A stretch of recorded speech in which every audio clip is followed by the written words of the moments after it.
안녕하세요, 스타커입니다. 중요한 뉴스가 있었죠. 오늘 새벽에 트럼프랑 파월이 싸우기 시작하면서 시장이 지금 조정 국면에 들어갔기 때문에 여러분들이 요거 좀 알고 가셔야 될 것 같아서 한번 영상 찍어봅니다. 멤버십 문의는 글과 댓글에 있으니까 언제든지 연락주세요. 자, 오늘 트럼프가 새벽에 파월을 공격했다고 볼 수 있는데요. 무슨 뉴스가 나왔냐면 파월이 검찰, 연방 페더럴 뭐라고 썼냐? 그러니까 연방 검찰이 prosecutor office겠죠. 연방 경찰이 파월 연준 의상 대상으로 페드 건물을 다시 지었었거든요.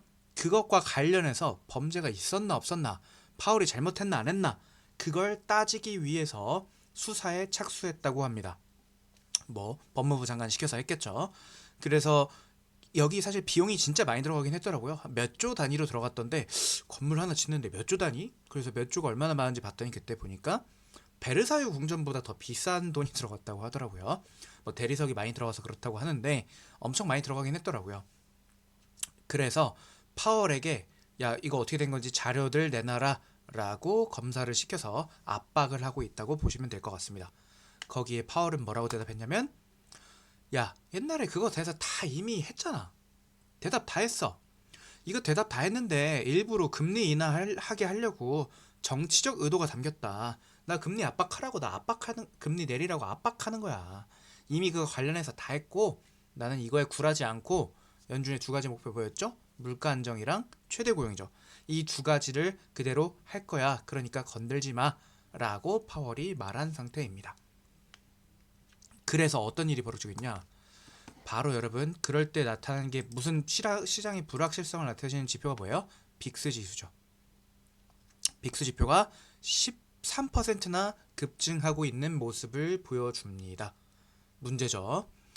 그래서 여러분 나스닥 현재 7시에 찍고 있는데 거의 1% 정도 떨어지고 있고요. 그리고 10년물 국채금리도 살짝 오르고 있는데 그러니까 진짜 이게 생각해보시면 여러분 1년짜리 그래프거든요. 10년물 국채금리 그래프가.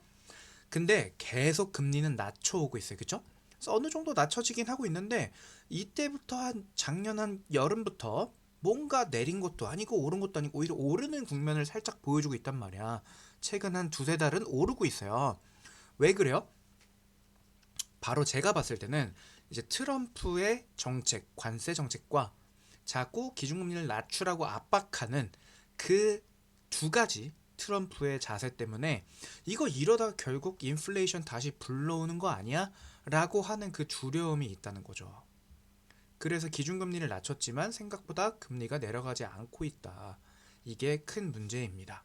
그래서 시장에서도 지금 이렇게 반응하고 있어서 주식시장이 생각보다 좋을 수가 없는 게 10년물 국제금리가 낮아져야지 좋거든요.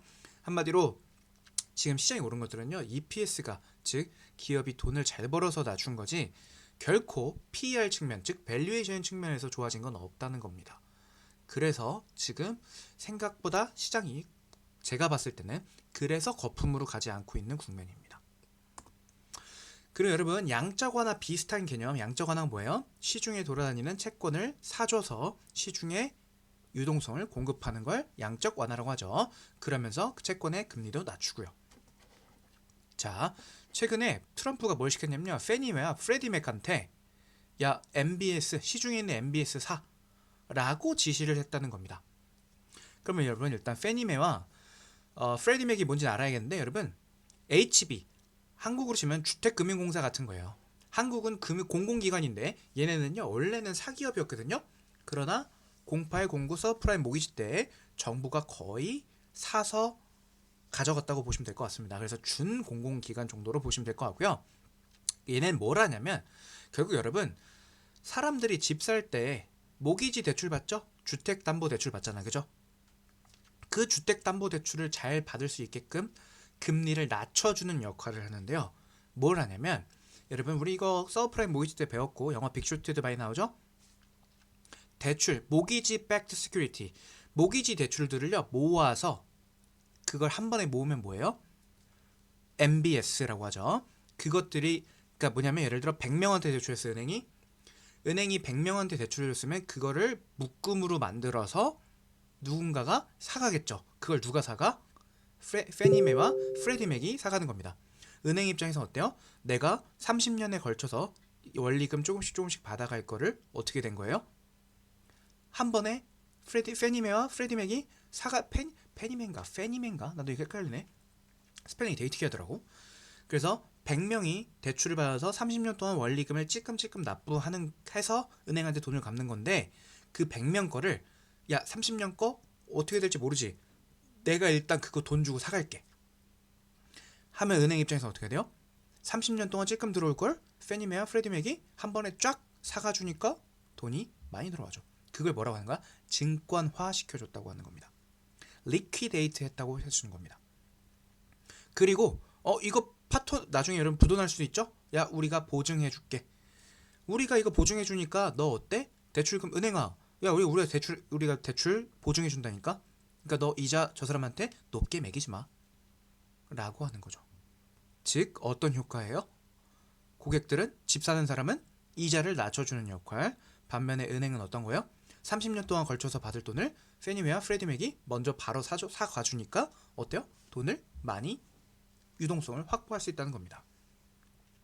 그래서 결국 이게 뭐예요? 중간선거 보고하는 거예요.